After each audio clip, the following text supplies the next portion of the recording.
Good morning, good afternoon, good evening. This is CK with CK's Antics National Holidays. Today is Tuesday, December 15th.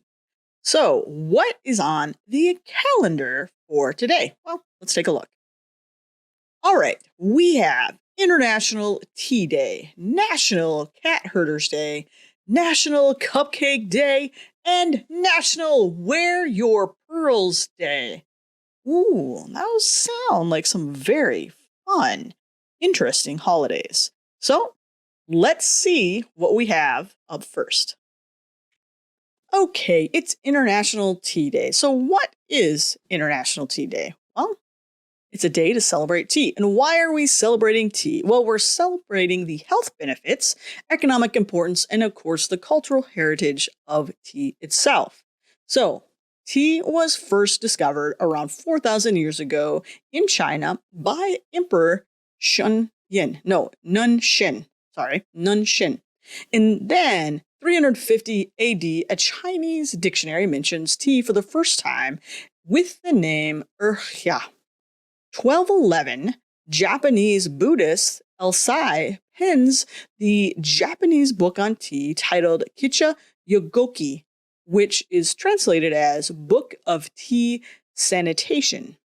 And 1773, the Boston Tea Party happens. 1876, Thomas Lipton opened his first tea shop in Glasgow. Do you like tea? I love tea. I have tea every single morning.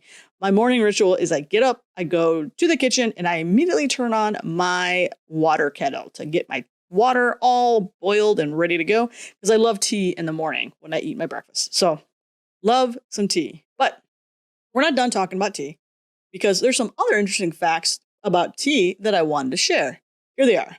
There are 20,000, that's right, 20,000 different varieties of tea around the world. Okay? But what's amazing is that the actual tree plant, which the leaves come from, are derived from the Camellia sinensis, which only comes in 6 varieties. So that is really cool. At least I think it's cool. Here's another interesting fact. 1.12 million, well, not 1.12, $1.2 million per kilogram is the most expensive tea on earth. It is China's The Big Red Robe. Yeah, that's some expensive tea. In 1908, an accident involving sampling of teas that got packed into silk bags was the creation of tea bags. Yep. And then there are over 35 countries that grow tea. That's pretty cool. Now, if you're wondering what is the most popular tea for various countries, in China, the most popular tea is bubble tea or tapioca. In Pakistan, it is chai tea. And in the US, it is sweet tea. And you would think that UK would probably be the country that drinks the most tea, but you would be wrong. It's actually Turkey. And those are your interesting facts about tea on today, International Tea Day. All right. What is next? Okay, so our next holiday today is National Cat Herders Day. Now, I was really wishing that it was going to be this kind of cat herding. Sadly, it is not. Man. Anyways, I digress. So really, what is this day all about? Honestly, it's about the idea that when we talk about trying to organize a group of people, the term cat herding comes about. So really, it's about trying to get groups of people to do or go in the direction you're trying to make them go, whether it's a project, whether it might just be getting people into the vehicle for you to get on a road trip. It's herding cats. Because herding cats, if you've ever tried, is probably not easy. But really, here's some history behind it. Okay, 1980s, Thomas and Ruth Roy are the copyright creators who are the ones who came up with National Cat Herders Day, which went public in USA Today. In 1997, Warren G. Bennis publishes his leadership management book called Managing People is Like Herding Cats. In 1999, a Gaelic Storm published their second album titled Herding Cats, and then finally in 2000, this is the one we probably most remember, is the company EDS made a Super Bowl commercial to explain how they handle all their clients like real cowboys herding cats. And that's probably where a lot of us, what we picture that commercial when we hear herding cats. But that's it. That's all that is really behind International or National Herding Cats Day.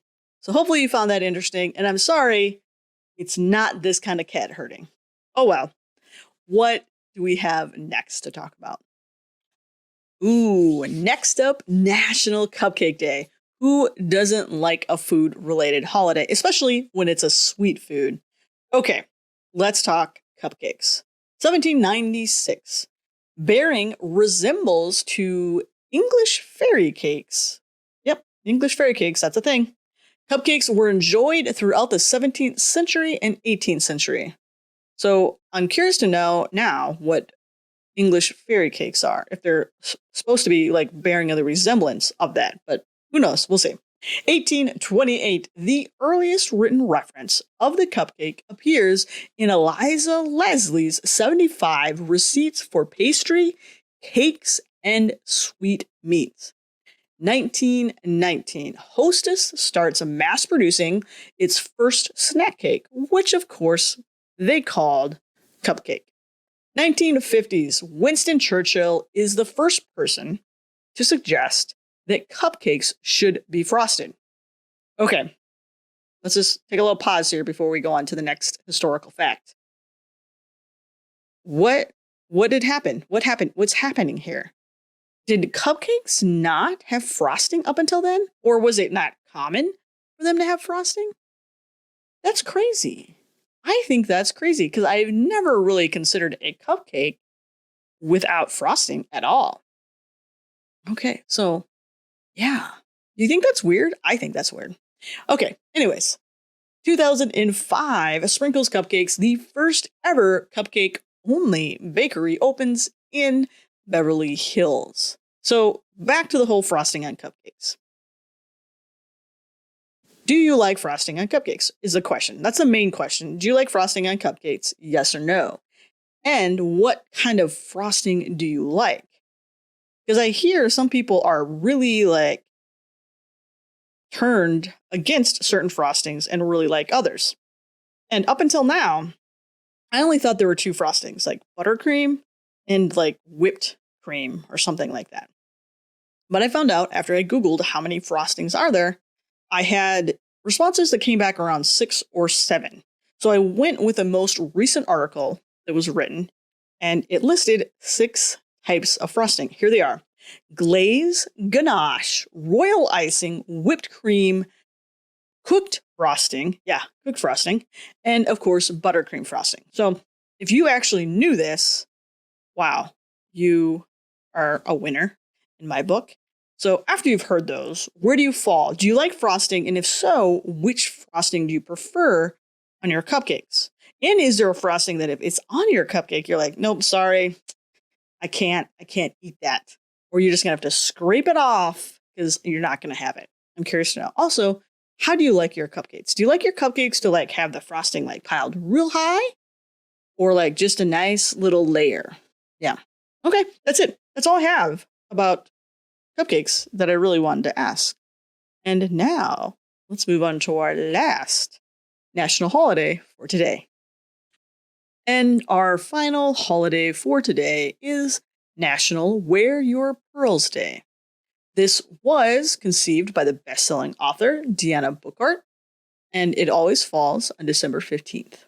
Now, what's some history behind pearls?